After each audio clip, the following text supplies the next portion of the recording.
With modern Yu-Gi-Oh!, new archetypes are given such good field spell cards that they had to go back and retroactively limit or ban old cards that interacted with them. Because back in the day, field spells were not as good, and rarely would an archetype-specific field spell even be ran. This list will go over a lot of those old, mediocre field spell cards given to archetypes as well as a few generic ones.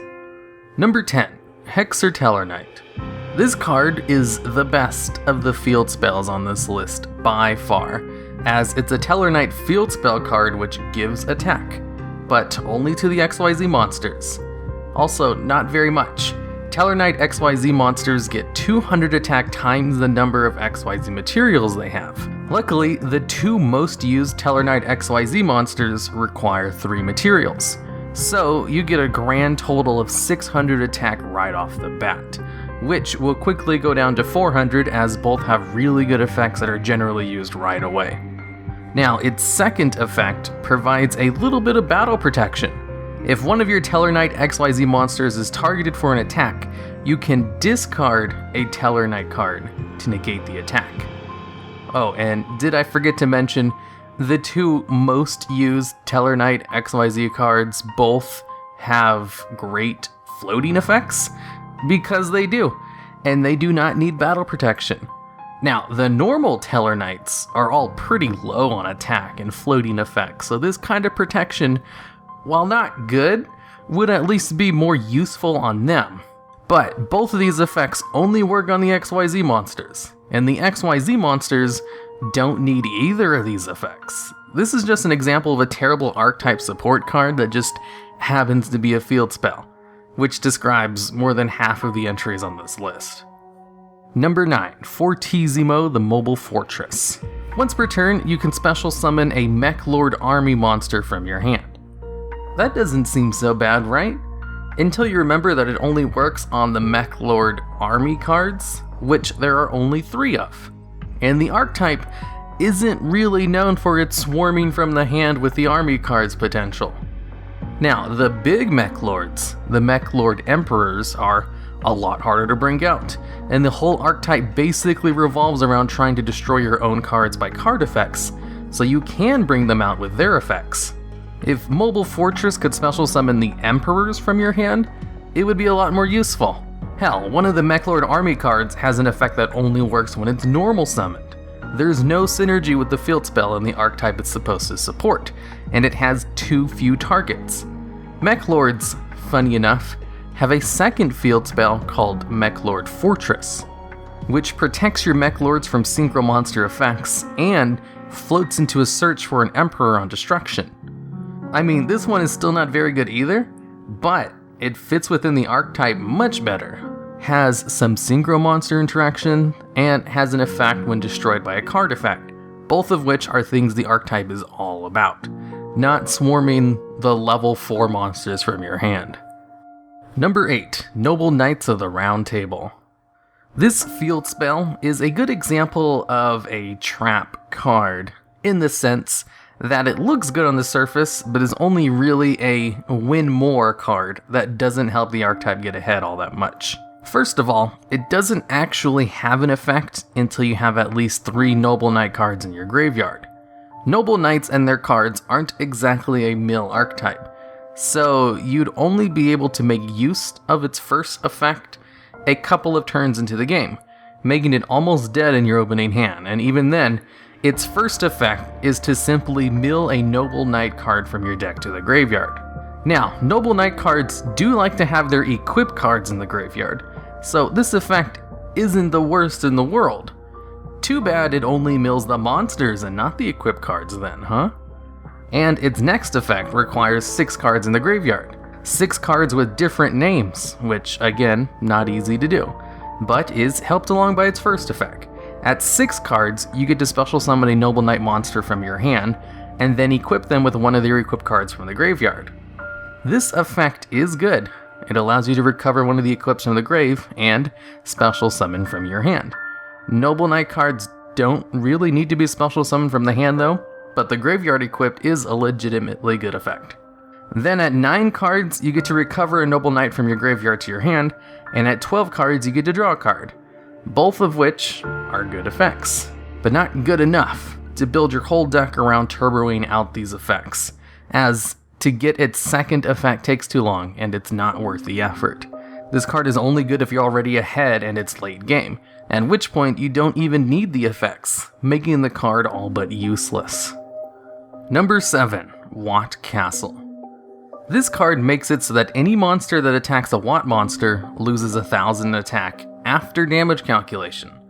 Wot monsters are an archetype that revolves around attacking your opponent directly, or creating a lockdown with Grasshopper, and then poking for damage by attacking directly.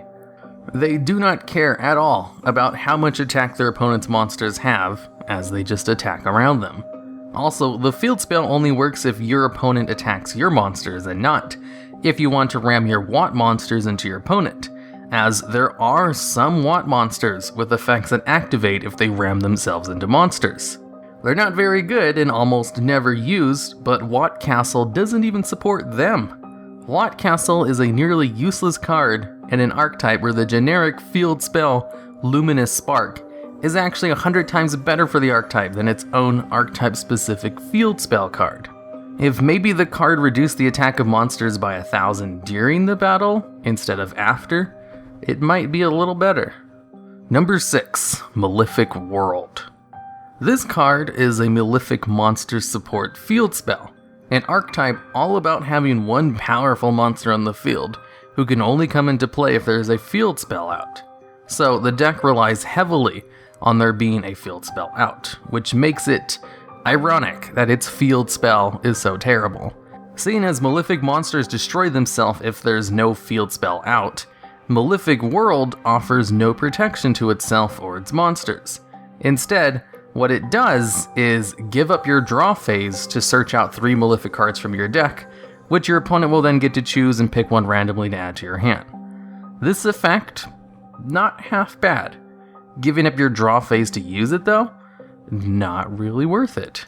Giving up your field spell zone, which is crucial to the archetype? Definitely not worth it. The only thing this card does to support its archetype is be a field spell card, and it doesn't even do a good job at that. There are so many other field spells that support Malefic monsters better than their archetype support card, that this card, if it's ran at all, is only used to search maybe once before being replaced by an actual good field spell card, like Mound or Necro Valley.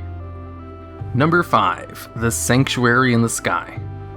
This card has actually seen a lot of play, unlike most of the other field spells on this list, but not really because people wanted to run the card, and more because it's required to be out in order to use certain effects.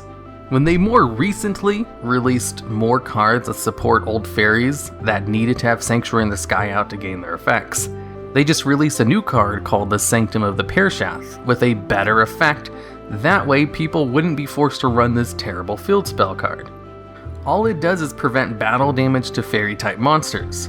There are a handful of cards where this effect is very useful, and it's a nice tech option in Cloudians.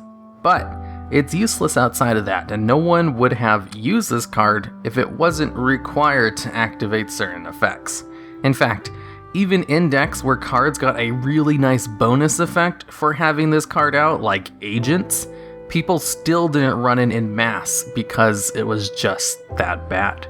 An archetype that literally gated its good effects behind having this card out barely ever ran it and saw lots of success.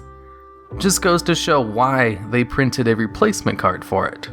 Number 4, Otherworld, the A Zone.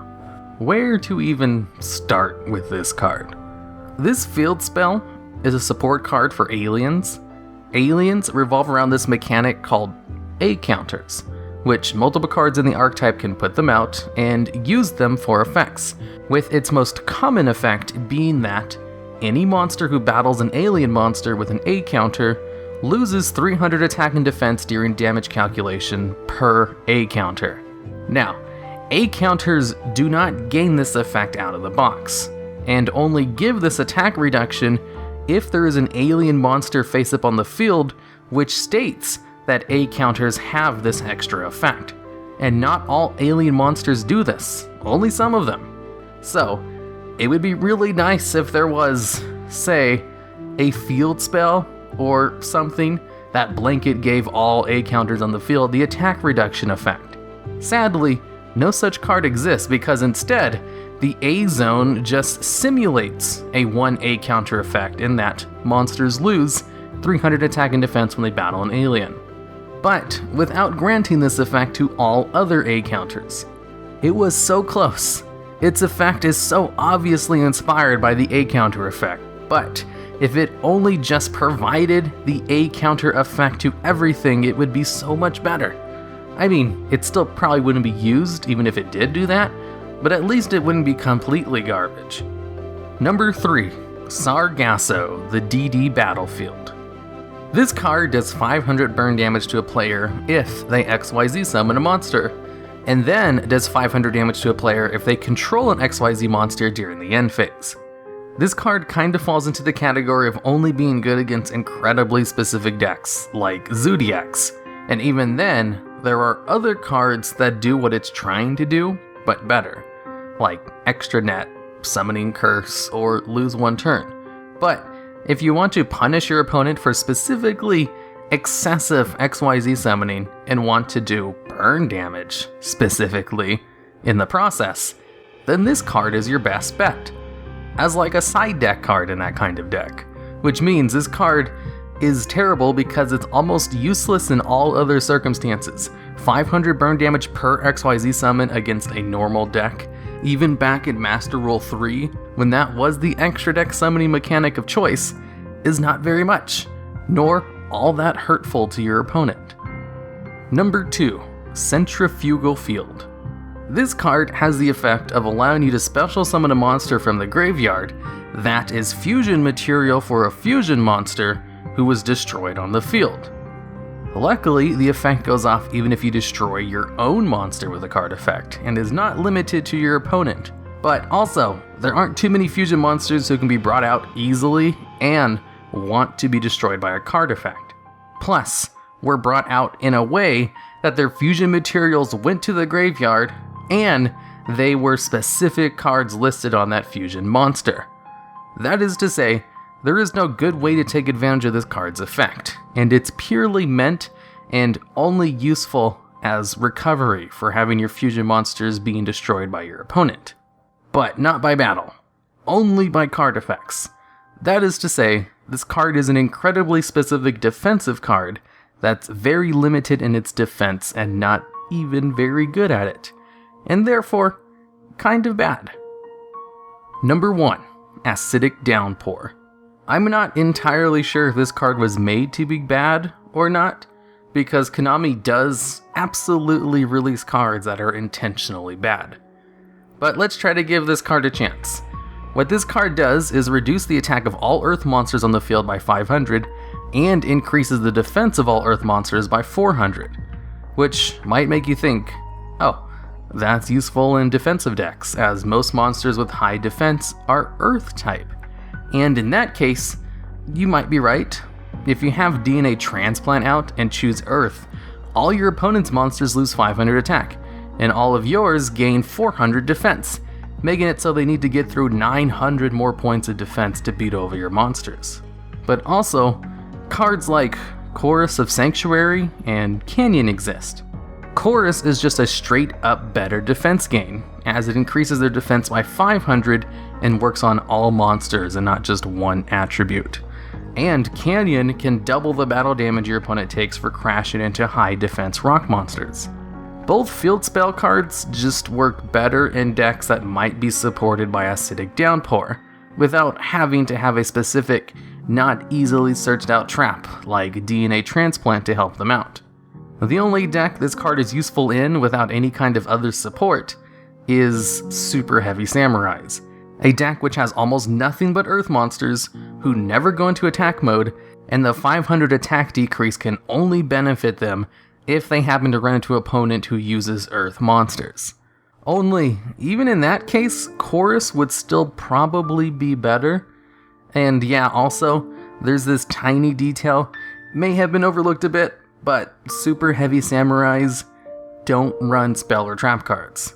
So they would never run Acidic Downpour, making Acidic Downpour the most useless field spell card in the game, and thus, the worst field spell card on this list. Now what do you think? Is there something actually worse than Acidic Downpour? Or maybe there's a field spell that really deserves a spot on this list? I did originally have a list of about 16 cards that I narrowed down to these 10, so I might have thought of it too and cut it.